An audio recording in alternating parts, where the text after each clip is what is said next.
But I think people just see, it's like the whole, you just see the tip of the iceberg, you don't see, like. Wow, a lot of people think being a critic is glamorous. The reality is it's not glamorous at all. It's a very solitary job. You show up, you're by yourself, you're tasting, you're working very hard, you're exhausted in the evenings.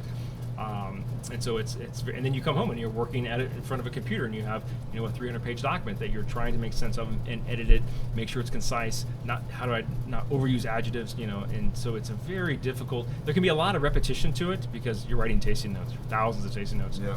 and you're going to the same regions every year, have the same beat, right? Yep. And yet every vintage is different, and so Yep. that's what keeps the job, I think, exciting. And I can't wait to go to each region. So I'm like, hey, what is the next vintage? What is it going to taste like?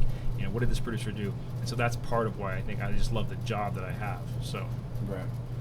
Yeah, I mean, even like you said, like people think being a som is glamorous. No, you got to be able to lift cases of wine. You got to go sure. freaking ladders and shoes. Right.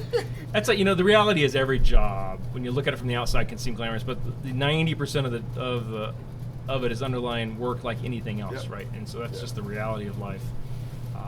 And so you got to do the work. Yeah. So Parker, you worked with Lisa Parati Brown.